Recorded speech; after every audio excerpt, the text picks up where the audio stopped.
All right. Hello, everyone. It's Jason, and welcome back to the Thermostat podcast. If your head has been buried in the sand sometime or somewhere lately, then you've probably, if it's been buried, then maybe you haven't noticed the division, the disconnection, the disengagement, and the conflict that certainly has been existing in the world today as we continue to try to figure out how to navigate our way through 2020.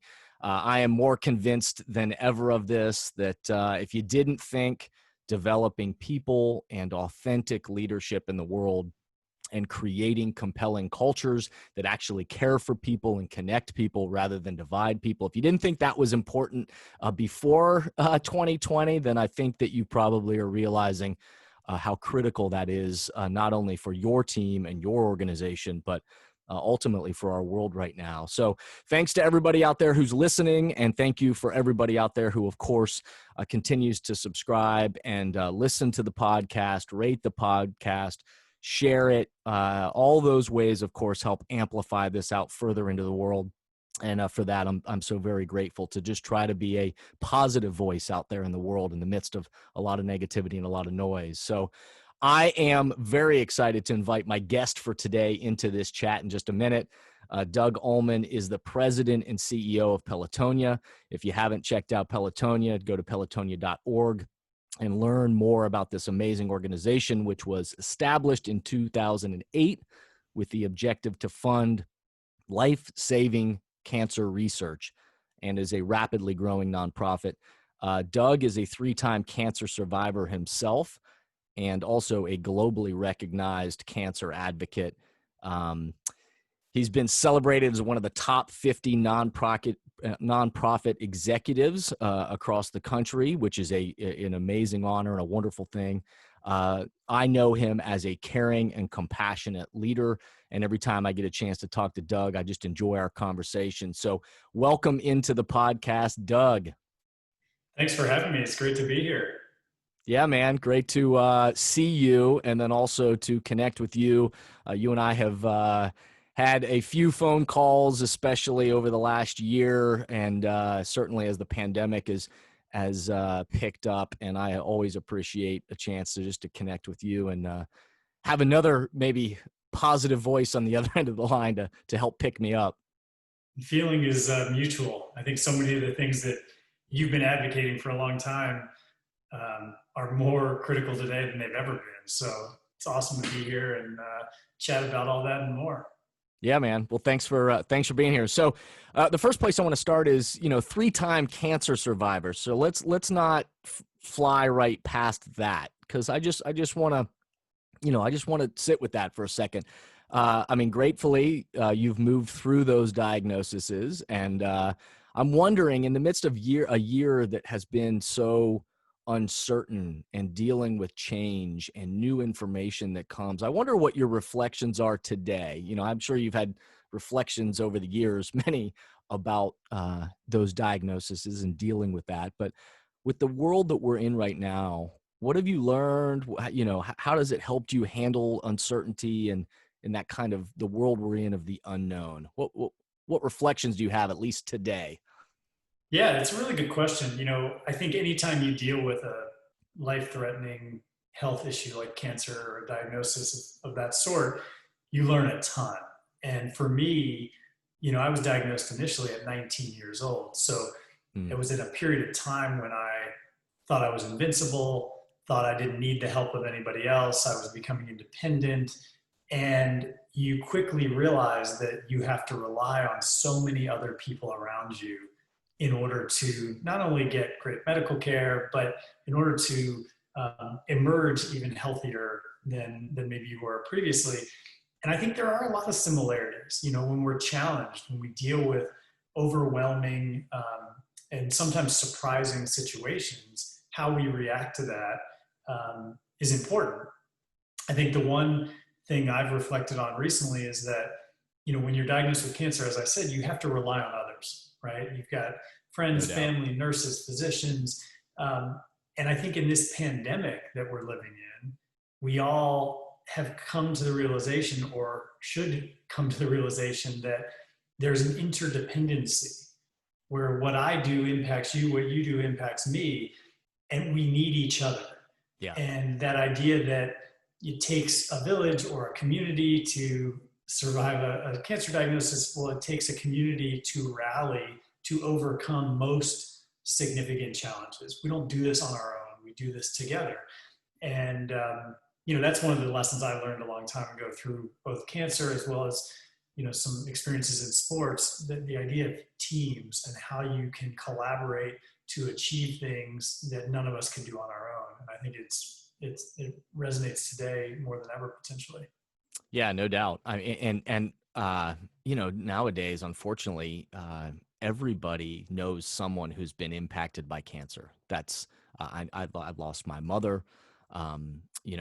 My uncle, many different family members and friends that I know, of course, and certainly anybody out there listening knows that it'd be rare to not know somebody that has been impacted by cancer. And so, in the world that we're in today, that building of community, and absolutely, I think that resonates, at least with me, that in the world that we're living in today, even outside of this talk about cancer, is that to realize that we are dependent on one another, and that, my behaviors impact your behaviors and your behaviors impact my behaviors. And certainly we're both come from that kind of team and sports background. So to be able to think of it that way is really powerful. For anybody out there who doesn't know of Pelotonia, or is coming to this, listening to this, wondering what it is, I want to just give a little scale and scope to it too. Like how much money has been raised in the time for cancer research? Yeah, so this community has been so generous, not just in Central Ohio, but across the state and across the country, and even now around the world. And they have generated more than $215 million, 100% of which is invested directly into groundbreaking, life-saving cancer research. And we're humbled by the generosity of so many people. And we're also just getting started. Yeah. And we're excited about what's ahead because, again, if you bring enough people together, we can solve any challenge. And cancer is one of the most daunting and overwhelming challenges that we all face as a society. But the breakthroughs are there and the opportunities are there. And that's what we're going to stay focused on. Yeah, and I think what you and your team and everybody associated, the Pelotonia community, I think what is so inspiring and awesome about it is really it's an image for actually, again, not just cancer research, although 215 million, like that's amazing work and amazing stuff that's been done by so many different people. But it's such a great image for the world that we're in right now, that a community of people coming together and saying, let's all seek solutions in positive ways and try to figure out how do we bring people together rather than divide people. I think about the uncertainties again that we're all experiencing in 2020. So you got a global pandemic, you got economic uncertainties, you got political uncertainties, and certainly division there. You've got Black Lives Matter, you've got kids schooling, and is it hybrid, or you and I were just talking about this, online or hybrid, or what do we do with our kids?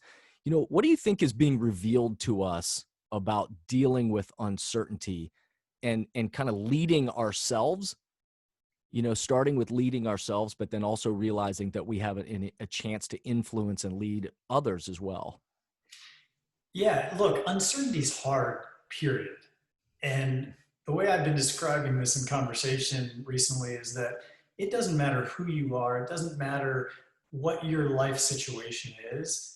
The uncertainty that we're all enduring right now is overwhelming, and it can be anxiety producing and stress producing, and that's not a good place for anyone to be in personally. It's not a good place to make decisions from. It's not a good place to lead from. And so the number one thing is, as leaders, we have to take care of ourselves. And that sounds so selfish, but it's true. You can't lead from a position of weakness. You can't lead if you don't feel well, if you aren't at sort of operating at your peak.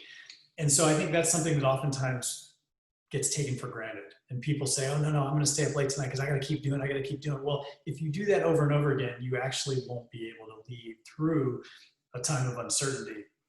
I think, deep down, I believe that human beings are so good-natured and they want what's best for those around them. However, I think sometimes in uncertain times, you can prioritize the wrong thing. Yep. And you can forget about those outside of your four walls. And you can say, gosh, I got to really focus on my family or my work or my job. And that is short sighted, because at the end of the day, none of us get the chance to move forward unless everybody moves forward together. And that's just a tenet of my sort of values and beliefs that my parents instilled in me at a young age. And I just always have to remind myself of that. This isn't about getting ahead of somebody else right now. This is about making sure that everybody has the opportunity to move forward. And frankly, when this pandemic started, some of the greatest examples of human kindness were all around us. And we saw glimpses of what is possible. People providing food at the food bank, people donating to, clothing organizations or shelters, or, everybody saying, what can I do to help those less fortunate? And as time has passed and the fatigue has set in, I think it's sort of evaporated in some way. And we've got to get back to that collective notion that if we all do our part, whatever quote our part is, we can emerge from this in a much better place as a society and as a community. Yeah, absolutely. I think some of the language, at least I've been giving to this with many teams and organizations, is this idea that courage is being able to sit in ambiguity. That true courage is when we don't have things figured out, we don't know what the right next move is, per se. There's a lot of things that are out of our control. In the midst of that uncertainty and ambiguity, true courage is being able to sit in that space and to take a step back and to realize, okay, hold on, let's be courageous in this moment and then figure out what is within our control. And I know you and I have talked about this before, that the image also that I've shared on this podcast before is that I think in March, April, May, June, many individuals, but certainly families and teams and organizations, leaders, I think, took the mindset or thought as this pandemic began that we came out of the gates hot, and everybody thought this would be behind us by the time we got to 4th of July. And so this sprint began. But I think then people realized, oh, geez, we're in the midst of a marathon and not a sprint. And so this, how do we care for ourselves as leaders? And again, what I've thought about in that marathon is we've got to find ways to breathe oxygen into ourselves so that we're even able to run, right? Or ride the bike in your case. But breathe oxygen into ourselves. And so many teams and organizations in the midst of the global pandemic, it has been, when you're working remotely, there really is no start or end to the workday. And so we can kind of work all the time, and yet we've had to be reminded we're in a marathon.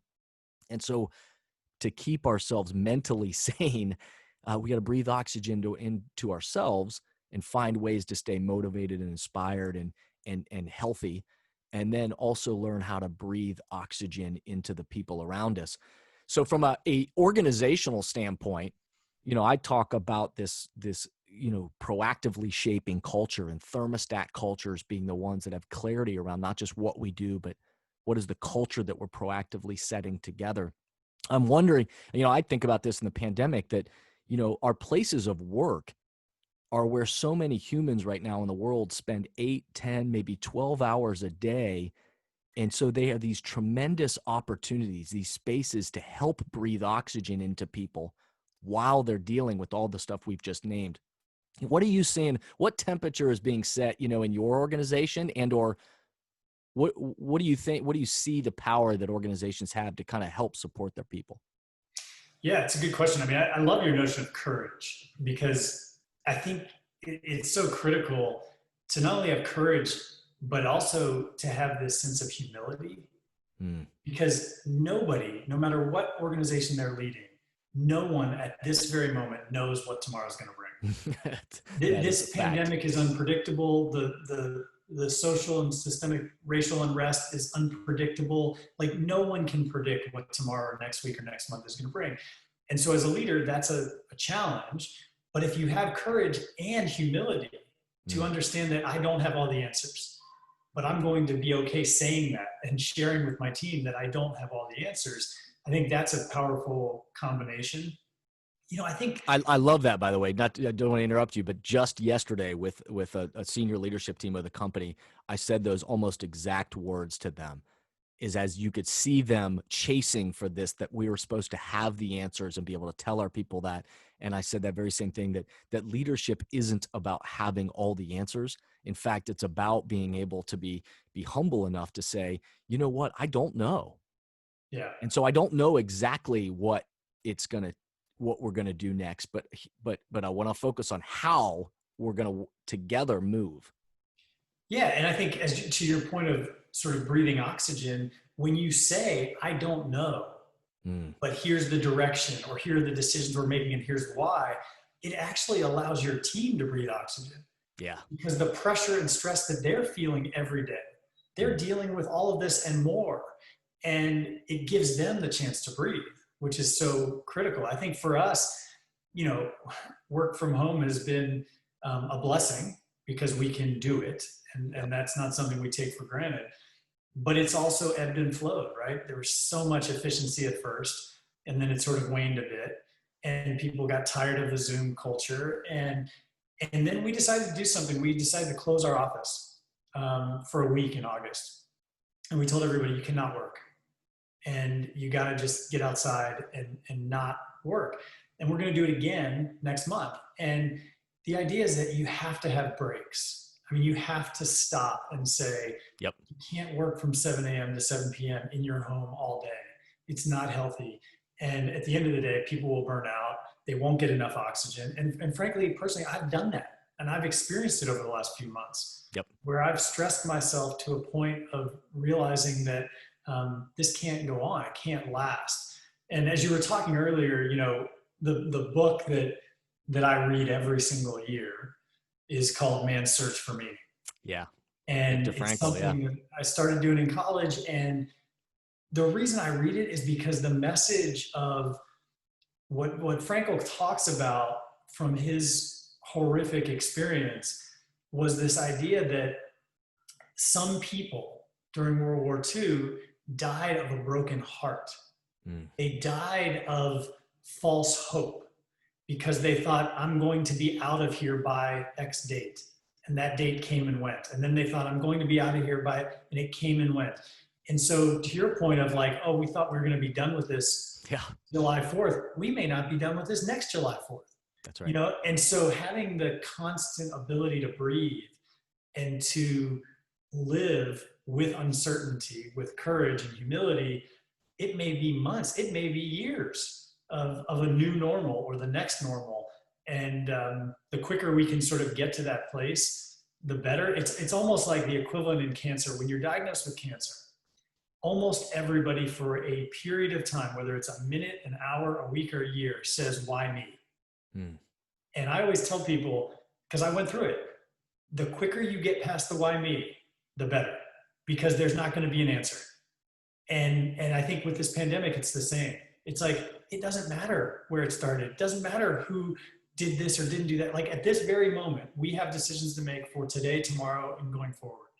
And I think if we approach these challenges in sort of an optimistic way, but also with a realistic view, it's probably the only way to manage through. absolutely. I love what you said too about, and I love what you're doing with your team of encouraging them, saying, get out of the office and actually in the midst of a time right now where we can always be working and really never disconnect, is to take rest. I did another podcast not too long ago where I talked about that very idea. Everybody knows that the research that Malcolm Gladwell made famous, the 10,000 hours of deliberate practice to become an expert at something, with amazing research that, he didn't do, but a study that he has made famous.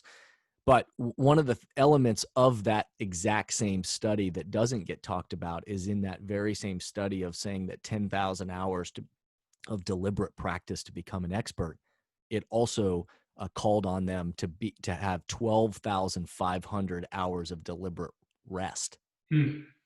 And yet that's the part that we don't talk about, is we talk about the 10,000 hours of deliberate practice because in our culture, again, we want to grind, we want to know, we want to become an expert at something. But yet the studies reveal that the people that also were able to deliberately rest their mind and their bodies and their hearts actually were more effective in the long run. Yeah, it's fascinating because I didn't know that part of it, and it Yeah. makes total sense. It makes total sense. But in some way, I'm sure at some point somebody decided that that's a sign of weakness. Yeah. And let's not talk about that piece. Let's talk about the driving, hard charging, 10,000 hours piece. And that's fascinating. It's really Yeah, yeah, I thought it was amazing. I did a whole podcast about it because I think that's just a piece of that gets missed, and yet I know I'm a better everything when I take, Bill Gates has made the famous kind of think weeks. I'm pretty religious about my times during the year where I get away for kind of my own little mini sabbaticals and writing and reading and thinking and all that. And I just know that my own practice of deliberate rest throughout a year, I'm better at everything because of it. yeah, Better husband, better dad, better, with the clients that I serve, so huge, absolutely. huge believer in that. It, Hey, it actually it makes me think of one quick thing. yeah. So I've talked about this in the past, but I had the privilege of playing for this incredible high school soccer coach, and he was like a legend. And at the time, I didn't appreciate all the lessons I learned from him. Of course. Yeah. But one of the things he used to say all the time, I mean, he would yell it all the time from the sidelines. He would say, "Walk when you can, run when you must." And I use it in a Mm, lot of my presentations. And what mm. he meant was, in soccer, there's no timeouts, right? So the ball is constantly moving. You're constantly, in the play or in the flow of the game. And he would say, you have to walk when you can, because you have to conserve the energy to run when you must. And Oh, if I you love don't, that. you won't be able to sprint when you need to. And I never appreciated it when I was in high school, obviously, but now it makes so much sense in life. If you don't walk when you can, you will not be able to run when you must. Oh, I love that. I will be citing you and your coach and sharing that because that's fantastic. Another story that I love of yours that I think you shared with me, I think on one of our last calls that we did together, was the Dan Rather story, and I think especially for the times that we are in, and again did another podcast about this idea of us being that we live in this kind of criticulous culture that everybody's a critic and everybody kind of easy to sit back or on social media or somewhere and kind of lob criticisms in on things that aren't working. And so in our communities and in our schools and our businesses, and certainly then with all these social issues, tell the Dan Rather story, because I think that is so poignant for where we're in right now. Yeah, it's great. You have a great memory. It's a powerful story that I will never forget, and I think about it all the time. In recent days, just watching the political discourse, it comes to my mind all the time. I was on an airplane flying from Austin to New York, and there was an empty seat next to me, and it was the last person to get on the plane. And I heard this voice coming down the aisle, and I looked up, and it was Dan Rather, and he was coming to sit next to me, and I was sort of in shock and in awe. This was many, many years ago. And for the entire flight, he wanted to chat. And it was, 3 hour plus flight. And he was talking, and I had my computer out. And he thought, I think, that I was working or trying to work in the midst of our conversation. But what I was doing is taking notes because I didn't want to miss anything that he was saying. I love it. And long story short, we talked about the political landscape at the time and things that were going on in the world. And he made this comment that he said, look, when I was trained to be a journalist, I was trained to be skeptical. And he said, not cynical. And he said, there's a huge difference. And he said, in this day and age, we're seeing so many people who approach that life as cynics.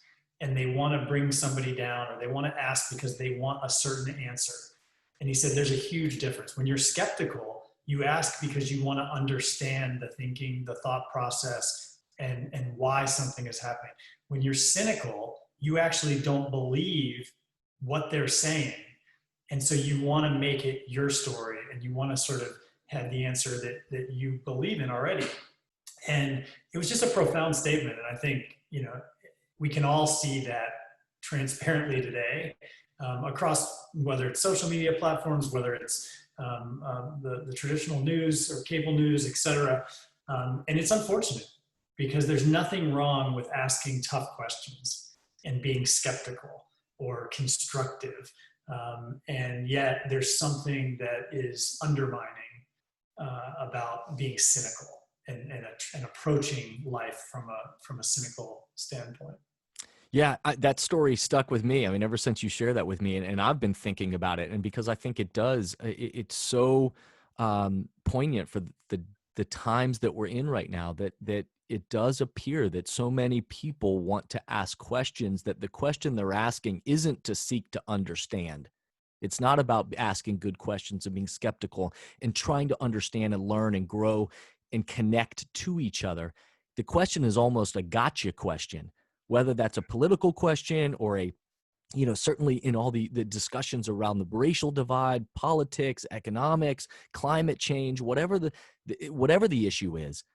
It's asking that question out of trying to get you rather than trying to understand. And so language that I use with many teams and organizations, and when I talk about thermostat cultures, is that conversations are the currency for change. Hmm. They're the currency for change. And yet we have to enter into those conversations. And this is, again, one of the reasons why I think right now organizations play an enormous role in our world today of helping people navigate all the things that they're thinking and feeling about in healthy and positive ways and connect people rather than divide people. Our places of work have that opportunity to do that. But we've got to be able to have conversations that are the currency for change, where we're seeking to understand rather than seeking to just get you. Yeah. Yeah, I think that makes sense. I mean, I was talking to a friend yesterday actually who runs a very large commercial real estate company. And the point that he was making to me was for many people, the workplace is the most diverse environment that they ever enter. No doubt. And so we already had this division amongst us prior to the pandemic, but having work from home for many, many people has actually eliminated the opportunity to engage in those conversations in a diverse community. And that is a shame, because if that's where you get your diversity and your engagement, and that is missing,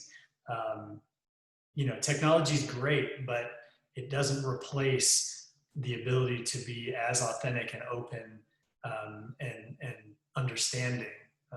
So Yeah. it's something we've got to work on. Yeah, no, I can't tell you how many. I mean, I'd have to sit here and think about it, but how many conversations I've had in the last few months with different teams and organizations across industries. And yet some of the most valuable in the midst of work that we're doing to help develop their leadership thinking and also the culture of their organization and proactively shape that, I've created time and space just to step back and to ask and help them make sense of how are you feeling about everything that's happening in the world, of being remote now, and about the economic uncertainty of your company and the organization, of Black Lives Matter and the civil unrest, of the pandemic, all of those things. And what you start to realize is that many of these people haven't had an outlet to really even make sense of their feelings, but then do it in a positive way where they're seeking to understand the diversity that is within their team and organization, and then say, where do we go from here? How do we actually breathe oxygen into each other so that we can move forward? And if those conversations aren't happening within our organizations, then oftentimes what I think is happening is people go back to then their circles of friends or communities or where they live that oftentimes just look and think and feel like them. And so that conversation is lost. Totally, totally.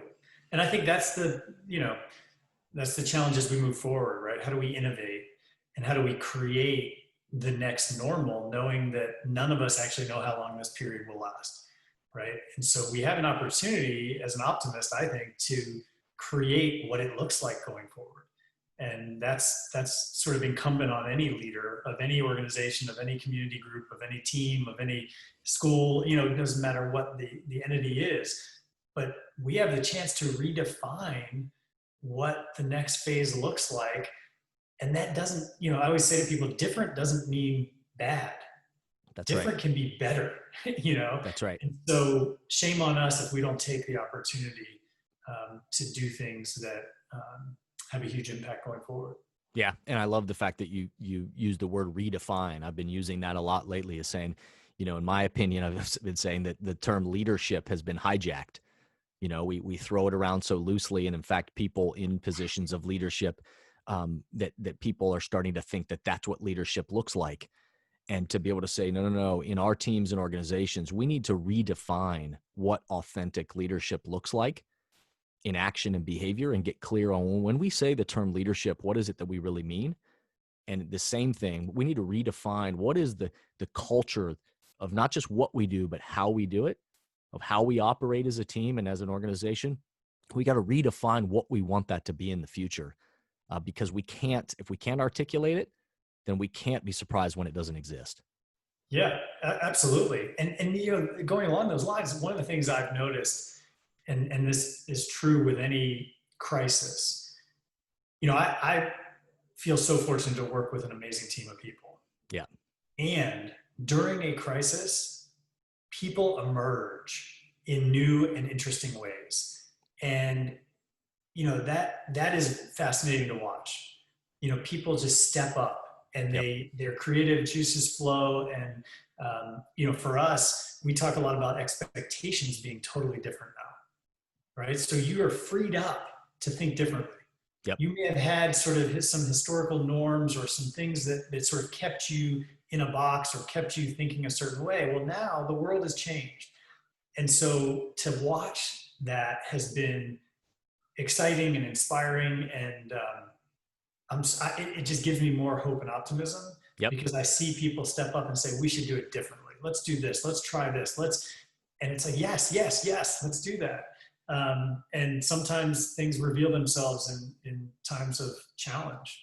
Yeah. Crisis reveals leadership, and sometimes in not so good ways. And in other times we are so amazed and surprised. And I know that many of the organizations that I've been lucky to serve, to watch so admirably the way that leaders have kind of risen to the occasion, is fantastic. So everybody right now is talking about, how do we innovate? How do we begin to redefine and create that future? And so all this conversation, but what is it we do, and how do I be a part of it and all that?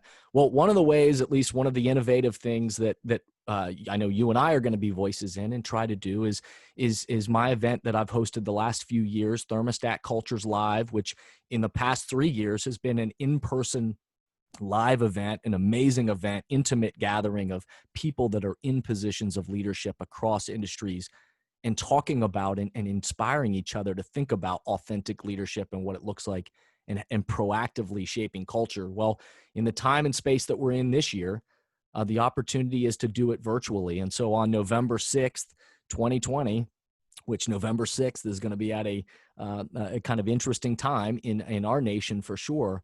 But there are going to be some conversations that are the currency for change that are going to be needed. And so, Doug, you're going to join me as a part of that virtual event, and many other amazing voices are going to be a part of this conversation. But for anybody out there listening, let me just tell you that the purpose of this is I don't have all the answers, and nobody does, but to say, let's gather people together.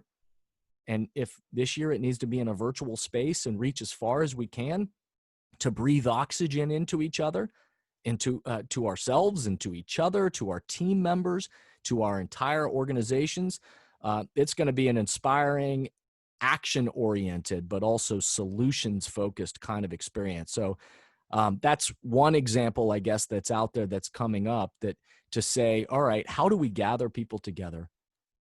Let's have those conversations that are the currency for change. And then let's take it back to our teams, our organizations, and really begin to impact change right where we are. And maybe, just maybe, that will be a part of modeling for people too what civil conversation, civil discourse, and positive leadership can look like. So I'm super excited to have you joining in that, and your voice to be a part of that.